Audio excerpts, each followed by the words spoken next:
ప్రియమైనటువంటి సువార్తమానం రేడియో శ్రోతలకు ప్రభువైన యేసుక్రీస్తు నామములో వందనాలు. Praise the Lord. ప్రియులారా, ఈ సమయంలో మనము పరిశుద్ధ లేఖన భాగాల నుంచి కొన్ని మాటలు చదువుకొని వాటిని ధ్యానించడానికి ముందు ప్రభు యొక్క సహాయం నిమిత్తమై చిన్న ప్రార్థన చేసుకుందాం. మీరందరూ కూడా ప్రభునందు ఆనందిస్తున్నారని, ప్రభువులు నిలిచి ఉన్నారని, ప్రభువులు ఎదుగుతున్నారని, ప్రభువుకు దగ్గరగా ఉన్నారని, ప్రభువులో మీరు వేరుపారి ఉన్నారని, అంటే బలంగా నిలబడి ఉన్నారని మేము తలొస్తూ ప్రభువుని స్తుతిస్తున్నాం. ఎందుకంటే ఈ లోకము చాలా త్వరగా నరకం వైపు పరిగెడుతూ ఉంది. అంటే లోకం అంటే ప్రజలు చాలా అజ్ఞానంలో ఉన్నారు, తెలిసి కూడా తెలియనట్టుగా నటిస్తున్నారు. అనేక మంది ఎంతో నటనలో మంచి ప్రావీణ్యత కలిగినట్టుగా ప్రవర్తిస్తూ వారు వేషాధారమైనటువంటి జీవితం జీవిస్తూ వారు నష్టము తెచ్చుకుంటున్నారు. వారు చాలా పరిస్థితులు గుండా వెళ్ళనే ఉన్నారని తెలిసినా కూడా అదే మార్గంలో వెళ్ళటానికి ఇష్టపడుతుంటున్నారు. ఈ యొక్క జీవితము ఎంత అశాశ్వతమైందో, ఎంత భయంకరమైనటువంటి పరిస్థితిలో అని తెలిసినా కూడా వారు ఈ ప్రభువుని అంగీకరించడం కంటే, ప్రభువుకు దగ్గరగా వెళ్ళటం కంటే ప్రభు నుంచి దూరంగా వెళ్ళడానికి ఇష్టపడుతున్నారు. కాబట్టి మనము వారి నిమిత్తమై ప్రార్థన చేయాలి. మనకి కలిసిన వారిని మనము ఎవరినైతే కలవగలుగుతామో, ఎవరితో అయితే మాట్లాడగలుగుతామో, ఎవరితో పంచుకోగలుగుతామో ఆ విధంగా ప్రభుని ప్రకటించాలనేది ప్రభు కోరిక. సో ఒక విశ్వాసిగా అది ప్రతి ఒక్కరి బాధ్యత. ప్రార్థన చేసుకుందాం. కృపగల దేవా, నమ్మకమైన తండ్రి, మా యొక్క జీవితాల్లో చాలిన దేవుడిగా మీరున్నారు. మీరు ఇచ్చినటువంటి ఈ యొక్క అవకాశాన్ని బట్టి మరోసారి మీ సన్నిధికి కూర్చున్నాం. మేము మా యొక్క జ్ఞానంతో, మా తెలివితో, మా బుద్ధి వివేచనలతో మేము ఏమి చేయలేము. ఇది కేవలము మీ యొక్క కృపా, ప్రేమ, అనాదికాల సంకల్పాన్ని బట్టి మేము మిమ్మల్ని మీ ద్వారానే చేయగలుగుతాము. మీరు లేకుండా మేము పాలించలేము. మీరు లేకుండా మేము సరైనటువంటి జీవితం జీవించలేము. ప్రభువా, మీ నామాన్ని మహిమ తీసుకురాలేము. ప్రభువా, ఈ సమయంలో మీరే మాతో మాట్లాడండి. అనేక మంది ఈ దినాన్ని చూడాలని ఆశపడ్డారు, చూడలేకపోయారు. కొన్ని సెకండ్ల క్రితమే కొంతమంది చనిపోయినారు. ఎన్నో ప్రణాళికలు కలిగి ఉన్నారు. వారి వ్యక్తిగత డైరీలు చూసినప్పుడు, వారి నోట్బుక్ చూసినప్పుడు, వారి యొక్క అసిస్టెంట్స్ని కలిసినప్పుడు, వాళ్ళ మేనేజర్స్ని కలిసినప్పుడు వారు ఎన్నో సంవత్సరాలు తగినటువంటి ప్రణాళికలు కలిగి వారు జీవిస్తున్న పరిస్థితుల్లో ప్రభువా, వారు అవి కొన్ని కూడా జరగకముందే, కొంతమంది అవి ప్రారంభించడానికి ముందే ఈ లోకాన్ని విడిచిపెట్టి వెళ్ళినట్టుగా మేము చూస్తూ ఉంటున్నాం, మేము గమనిస్తుంటున్నాం. చుట్టూ ఎన్నో సంఘటనలు జరుగుతూ ఉంటున్నాయి. ప్రభువా, మేము సజీవ లెక్కలో ఉన్నామంటే వారికంటే మేము శ్రేష్ఠులం కాదు, కానీ ఇది కేవలం మీ యొక్క ఉచితమైన కృప, మీ ప్రేమ ప్రభువా. అందును బట్టి మీ కృతజ్ఞతలు. ఈ సమయంలో మేము మీతో గడిపే సమయాన్ని ఆశీర్వాదకరంగా, దీవెనకరంగా ఉంచాలని యేసు అతి శ్రేష్ఠ పరిశుద్ధ నామములో త్వరగా రాయనున్న క్రీస్తు నామములో అడిగి ప్రార్థించి వేడుకొంచున్నాం తండ్రి. ఆమెన్. ప్రియులారా, ఈ సమయంలో మత్తయి సువార్త 1వ అధ్యాయము 18వ వచనం నుంచి కొన్ని వచనాలు మనం చూద్దాం. Gospel according to Matthew chapter 1 verse 18 onwards. So ఇక్కడ ఈ 1వ అధ్యాయము 18వ వచనం అంటే మనందరూ కూడా చాలా పరిచయమైనటువంటి లేఖన భాగం. ఏంటంటే ఈ డిసెంబర్ మాసం వచ్చిందంటే ఎంతో పండగ వాతావరణం, అంతా లోక సంబంధించినట్టుగానే అందరు ఎట్లాగా లోకస్తులు ఏ విధంగా చేసుకుంటారో అదే విధంగా ఉంటుంది. కానీ ఆత్మీయంగా అక్కడ ఆత్మీయత అనేది అనిపించదు. చాలామంది వారి తల్లిదండ్రుల నుంచి వచ్చినటువంటి అలవాటును బట్టి, వారి తాతల నుంచి వచ్చినటువంటి అలవాటును బట్టి స్టార్లు కట్టుకోవటము, అలంకరించుకోవటం, ఇంటిని ఆ విధంగా చేస్తారు. కానీ అంతకంటే ప్రాముఖ్యమైనటువంటి క్రీస్తుని వ్యక్తిగత హృదయాల్లో అలంకరించుకోవాలి, ఆయనకు ప్రథమ స్థానం ఇవ్వాలి, ఆయనను వారి హృదయాల్లో ఊరేగించాలి, ఆయనను వారి హృదయాల్లో ప్రధానమైనటువంటి ఆ యొక్క సింహాసనం మీద కూర్చోబెట్టాలి అని ఆలోచన ఉండదు. ఎందుకంటే మొట్టమొదటిగా ఉన్నటువంటి ఆ తరం క్రైస్తవులు వారు ఆత్మీయ తిరిగిన వారుగా వారు జీవిస్తూ వచ్చారు. తర్వాత వారి పిల్లలు కొంతమంది ఆత్మీయతని కొనసాగిస్తారు. వారిలో కొంతమంది, ఆ పిల్లల్లో కొంతమంది వారు టైం పాస్ అన్నట్టుగా ఏదో టయానికి అన్నీ ఉంటే చాలు, ఈ లోకంలో మనం కొంచెం ఆడంబరంగా ఉండాలి, కొంచెం లగ్జరీగా ఉండాలి, మనం ఈ లోకంలో కొంచెము అనేక మందితో జల్సా చేయాలి అన్న ఆలోచనతో ఉంటారే కానీ వారు ఆత్మీయంగా ఎటువంటి వెలిగింపులు అనేది వారికి ఉండదు. కానీ కొంతమంది పిల్లలు వారు ఆత్మీయంగా వెలిగింపబడిన వారుగా ఏదైతే వారి తల్లిదండ్రులు చేస్తూ ఉన్నారో, ఏదైతే వారి తల్లిదండ్రులు ఆత్మీయమైన పాఠాలు నేర్చుకొని రక్షణ అనుభవం కలిగిన వారుగా ఉంటున్నారో వారు వారి తల్లిదండ్రుల నుంచి నేర్చుకున్న వారి పద్ధతుల్ని కొన్ని వీరు నేర్చుకుంటారు. రక్షణ అనేది కూడా ప్రభు వారిని ఆ విధంగా వారు ఆశ కలిగి ఉన్నప్పుడు, వారు పాపాల నిమిత్తమై పశ్చాత్తాపడినప్పుడు ప్రభు వారిని క్షమించేవాడుగా, వారి యొక్క జీవితాలు రక్షణ కార్యం చేసేవాడుగా ఆయన ఉంటాడు. అయితే రాను రాను ఆ యొక్క కుటుంబాలు ప్రభు కొరకు ఎంతో వర్ధిల్లేవిగా, ప్రభు కొరకు సాక్ష్యంగా ఉంటాయి. అయితే ఆ మిగిలిన పిల్లలు వారు కూడా వారి పనుల్లో ఉంటారే కానీ ఆత్మీయంగా ఉండరన్నమాట. వారందరూ కూడా ఒక తల్లి తండ్రి పిల్లలే. కొంతమంది ఒక విధంగా అది సెన్స్ చేస్తే ఆ కుటుంబ వాతావరణాన్ని మరొకరు ఇంకొక విధంగా సెన్స్ చేస్తారు. ఒకరు ఒకదాన్ని పట్టుకొని నడిస్తే ఇంకొకరు మరొక దాన్ని పట్టుకొని నడుస్తారు. ఆ విధంగా తరాలు గడిచిపోతూ వస్తున్నప్పుడు వారు ఇక ఒక ప్రకృతి సంబంధమైన వ్యక్తులుగా ప్రవర్తిస్తూ వస్తారు. ప్రకృతి సంబంధమైన వ్యక్తి అంటే కార్నల్ వ్యక్తి, అంటే శరీర సంబంధించిన వ్యక్తి అంటే వారు ఈ శరీర సంబంధమైన విషయాల్లో ఏమి తినాలి, ఏమి త్రాగాలి, ఏమి వేసుకోవాలి అన్న విషయాల మీద ఎక్కువగా ధ్యానం ఉంచుతారు, ధ్యాస అనేది ఉంచుతారు. వారి మనసు అనేది దాని మీద ఉంటుంది అన్నమాట. వారు ఇటువంటి పండగలు అని చెప్పుకుంటూ ఆ పండగల టైంలో చాలా హుషారుగా, మిగిలిన దినాల కంటే ఆ దినాల్లో ఎక్కువ హుషారుగా ఖర్చు పెట్టే విషయంలో కానీ, అలంకరించే విషయంలో కానీ వారు చేయని తొందర అనేది అంతంతా ఉండదు, అంత ఇంత ఉండదు, చాలా ఎక్కువగా చేస్తూ ఉంటారు. వారు అనేకమైనటువంటి అసహ్యమైనటువంటి అలవాట్లు కూడా ఆ పండగ సమయాల్లోనే ప్రారంభమవుతాయి. ఆ యొక్క స్నేహితుల ద్వారానో, చుట్టుపక్కల ద్వారానో, ప్రియమైన వారిని చెప్పుకుంటున్నటువంటి వారి ద్వారానో వారికి అటువంటి అలవాడతాయి.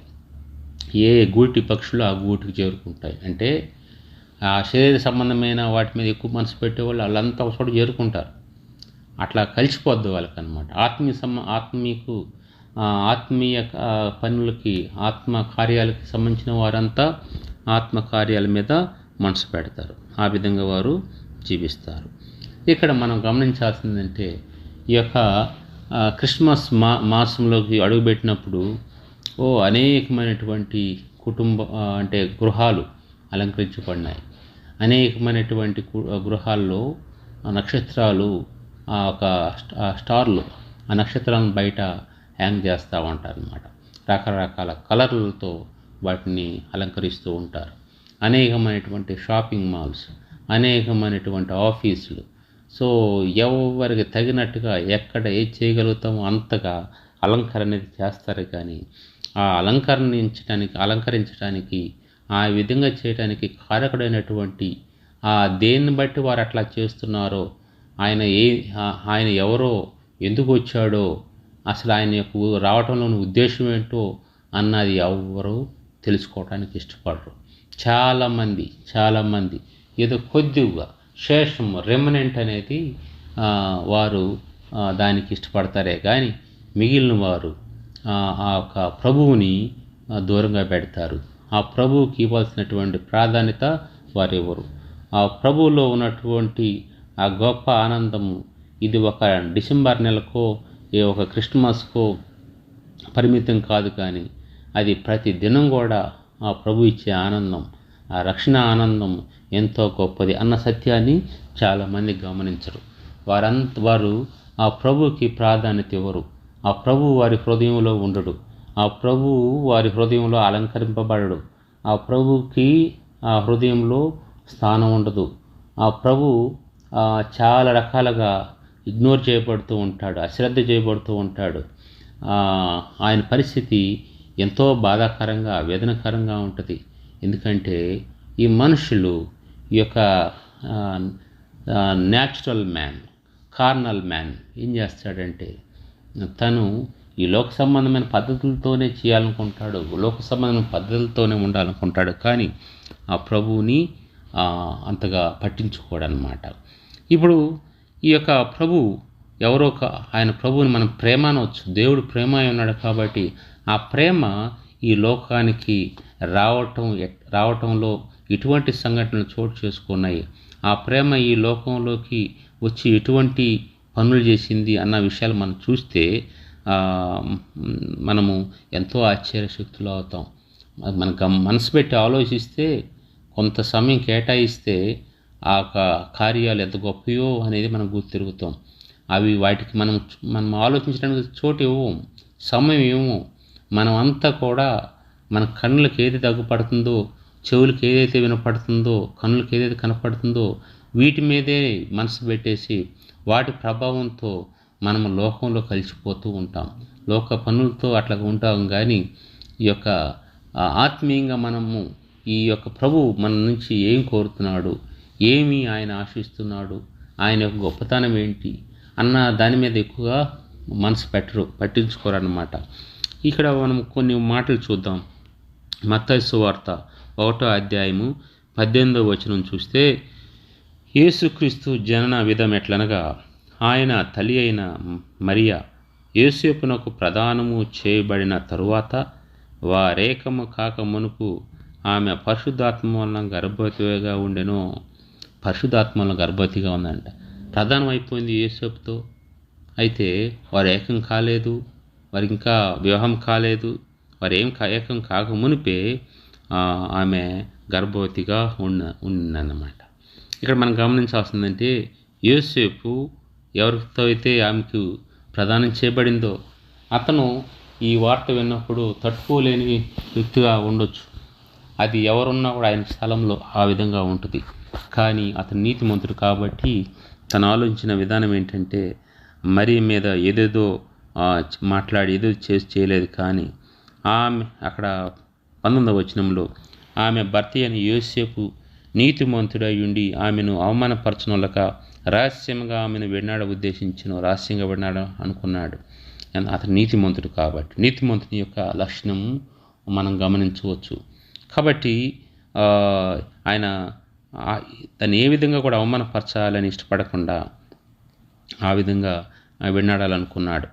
అయితే 20వ వచనంలో ఈ విధంగా ఉంది, అతడు ఈ సంగతులను గురించి ఆలోచిస్తూ ఉన్నాడు. ఆయన ఏమి చేయాలనుకుంటున్నాడో, ఏమి చేయకూడదు అనుకుంటున్నాడో అవన్నీ ఆలోచిస్తున్నప్పుడు దేవుడు సమస్తం ఎరిగిన దేవుడు, హృదయ రహస్యాలు ఎరిగిన దేవుడు. ఆ లూసిఫర్ తను ప్రభువుకి కంటే కొంచెము తన స్థానాన్ని అధికం చేసుకోవాలనుకున్నప్పుడు, హెచ్చించుకోవాలనుకున్నప్పుడు, తిరుగుబాటు చేద్దామనుకున్నప్పుడు హృదయ రహస్యం ఎరిగినటువంటి దేవుడు ఆ యొక్క సైతాన్, ఆ లూసిఫర్ని తన యొక్క ఫాలోవర్స్ నందన కూడా ఈ యొక్క లోకంలోకి, అంధకారంలోకి త్రోసివేసినట్టుగా మనం చూస్తాం. అయితే ఈ యొక్క యోసేపు యొక్క హృదయాన్ని ఎరిగిన దేవుడు, మనిషిని తన రూపంలో తన పోలిక చొప్పున రూపించబడినటువంటి దేవుడు మనిషి యొక్క హృదయం తెలియకుండా ఉంటాడా, ఆలోచన ఎరుక్కుని ఉంటాడా? ఆయన ఈ ఆలోచనలు ఎరిగిన దేవుడుగా తనకి సరైన రీతిలో మాట్లాడి ఒక లైసనింగ్ అంటే మరియకు ఈ యొక్క యోసేపుకి మధ్య ఎటువంటిది కూడా లేకుండా, ఎటువంటి కన్ఫ్లిక్ట్ అనేది లేకుండా ఆయన ఒక మధ్యవర్తిగా ఉండి తను మరియ పక్షముగా, మరియ ఏదైతే చేయాలని దేవుడు ఉద్దేశించాడో దాని విషయంలో ఆమె విధేయత చూపి ప్రభు కొరకు నమ్మకంగా ఉన్నప్పుడు, ఆమె కొన్ని పరిస్థితులు ఎదుర్కోబోతున్న విషయం ప్రభువు తెలిసినప్పుడు ప్రభు తన పక్షంగా యోసేపుతో మాట్లాడుతూ ఆ సమస్యను ఆయనే పరిష్కరించడానికి ఇష్టపడుతున్నాడు. ఆ స్వప్నమందు అగపడి యోసేపుకి అంటున్నాడు, కుమారుడైన యోసేపు, దావీదు కుమారుడైన యోసేపు, నీ భార్య అయిన మరియను చేర్చుకొనుటకు భయపడకము. నీళ్ళు చాలా భయాలు ఉన్నాయి. నువ్వు నీతిమంతుడు. లోకం ఏమనుకుంటుందో, లోకం ఏ విధంగా నీ గురించి అపార్థం చేసుకుంటుందో, లోకంలో ఉన్నవారు ఏ విధంగా నేను అవమానకరంగా మాట్లాడతారో అని నువ్వు ఎన్నో భయాలతో ఉన్నట్టున్నావు. అయితే నువ్వు భయపడకము. ఆమె గర్భం ధరించినది పరిశుద్ధాత్మ వలన కలిగినది. ఆమె యొక్క కుమారుని కనును. ఆ కుమారుడు ప్రేమయున్నటువంటి కుమారుడు. ఆ కుమారుడు ఈ లోకాన్ని రక్షించడానికి వచ్చినటువంటి కుమారుడు. ఈ కుమారుడు గురించి దేవుని యొక్క ఆ దేవుని దూత ప్రత్యక్షమై తనతో చెప్తూ ఉన్నాడు అనమాట. కుమారుని కరుణు అని. తన ప్రజలను వారి పాపము నుండి ఆయనే రక్షించును కనుక ఆయనకు యేసు అను పేరు పెట్టుదు అనెను. ఇక్కడ యేసు అంటే రక్షకుడని, అదేవిధంగా క్రీస్తు అంటే అభిషక్తుడని. యేసు క్రీస్తు అంటే రక్షించడానికి అభిషేకించబడినటువంటి వ్యక్తి, రక్షించడానికి అభిషేకించబడినటువంటి వ్యక్తి. అయితే ఇక్కడ క్రిస్మస్ అన్నప్పుడు క్రీస్తు అంటే రక్షించడానికి అభిషేకించబడిన వ్యక్తిని మాస్ అంటే ఆరాధించాలి. క్రిస్మస్ అంటే క్రీస్తును ఆరాధించాలి. ఇప్పుడు ఆరాధించడం అనేది అనేక మంది అనేక రకాలుగా ఆరాధిస్తూ ఉంటారు. కొంతమంది శరీరమైనటువంటి ఆలోచనలు కలిగి వారికి ఆత్మీయ వెలిగింపు లేకుండా మనుషుల్ని సంతోషపెట్టాలని, మనుషులు ఇష్టకరంగా ఈ రోజన్నా ఆరాధించకపోతే ఎట్లాగని ఏదేదో ఎండిపోయినటువంటి మాటలతో ప్రభువును ఆరాధించడానికి ఇష్టపడతారు. వారిలో ప్రభువు లేడు. ప్రభువు లేకుండా ఏ విధంగా ఆరాధించగలుగుతారు? ప్రభువుతో వారికి సంబంధం లేదు. ప్రభువుతో వారికి ఎటువంటి ఒక బంధం లేదు. అటువంటి వ్యక్తులు ఏ విధంగా ప్రభువు గురించి అర్థం చేసుకోగలుగుతారు? ఏ విధంగా ప్రభు తను ప్రత్యక్షపరచుకోగలుగుతాడు? ఏ విధంగా వారికి వివరించగలుగుతాడు? అదంతా ఏ విధంగా వారికి తాను అనేకమైన సత్యాల్ని వారికి తాను ప్రత్యక్షపరచుకోగలుగుతాడు. కాబట్టి వీరు మనుషుల్ని సంతోషపెట్టడానికి తన ఇంటి వారినో, తన భర్తనో, భార్యనో, పిల్లలను, లేకుంటే ఇరుగు పొరుగు వారినో, తన తల్లిదండ్రులను సంతోషపెట్టడానికి ఆరాధించినట్టుగా ప్రయత్నిస్తారు. ఆ విధంగా వారు నటిస్తారు. వారు నటించడంలో ప్రావీణ్యత కలిగిన వారు ఏ సమయంలో ఎక్కడికి వెళ్ళి ఎట్లా చేయాలో వారు చేయగలుగుతారు. మరలా తెలియనట్టుగా వచ్చి ఉంటారు. ఈ విధంగా ఎవరు ఏ టైంలో ఏ విధంగానే చేయగలుగుతారన్నమాట. వీరు నటించేవారు. వీరు దేవునితో సంబంధం లేనటువంటి వారు. వీరు ప్రభువు యొక్క ఇష్టాన్ని ఎరిగినటువంటి వారు. ప్రభువుకి జీవితం ఇవ్వనటువంటి వారు. వీరి జీవితాలు అలవాటుగా, ఆచారంగా ఏదైతే తెలుసుకున్నారో తల్లిదండ్రుల నుంచి, ఏదైతే వారు చూస్తూ వచ్చారో, వింటూ వచ్చారో వాటిని కొన్ని వారు ఇమిటేట్ చేయటం అనేది, ఆ ప్రకారంగా నాటం అని అంతే. కానీ ఆ హృదయంలో క్రీస్తు ఉండి నిజమైన పశ్చాత్తాపం అనేది లేనివారుగా ఉంటారు. వారు ఎప్పుడు రక్షణ పొందారో వారికే తెలియదు. అంటే రక్షణ అన్నదే విషయమే వారికి ఆలోచన లేదు. మా తల్లిదండ్రులు ఈ విధంగా చర్చికి వెళ్తున్నారు, వారు సంఘంలో పెద్దలు, సంఘం విశ్వాసులు, వారు సంఘంలో పాస్టర్లు, వారు సంఘాలు నడిపిస్తున్నారు, వారు అనేకమైన సంస్థలు నడిపిస్తున్నారన్న ఆలోచనతోనే ఉంటారు. కానీ వారు మేము ఈ వ్యక్తిగతంగా ప్రభువుని గుర్తిరగాలి, ఆ రక్షణ మేము అనుభవించాలన్న ఆలోచన అయితే వారికి రాదు. ఎవరినన్నా రక్షణ గురించి అడిగినప్పుడు వారు రక్షణ గురించి చెప్పరు. కానీ వారు వాళ్ళ తల్లిదండ్రుల గురించి మాట్లాడతారు. వీళ్ళ దగ్గర చెప్పడానికి ఏముండదు కాబట్టి ఎవరి గురించి చెప్పడానికి ఉంటుందో వారి గురించి చెప్తారు. కాబట్టి వీరికి ప్రభుతో సరైనటువంటి సంబంధం ఉండదు. కాబట్టి వీరు అలవాటుగానే ఆచారంగానే నికోదేములాగా ప్రకటిస్తున్నాడు. గొప్ప స్కాలరు, ఆయనకి ఒక ధర్మశాస్త్ర సంబంధించిన జ్ఞానం ఉంది, కానీ ప్రభువు లేడు. ఎంతో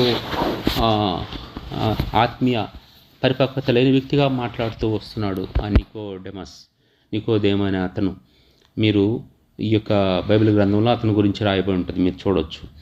అయితే ఈ సమయంలో నా తలంపులు ఏంటంటే, సో ఆయన తన ప్రజల్ని విడిపించడానికి వచ్చినటువంటి ఒక ప్రేమ, ఆయన ప్రేమ అయినటువంటి దేవుడు, మరొక వ్యక్తి కాదు.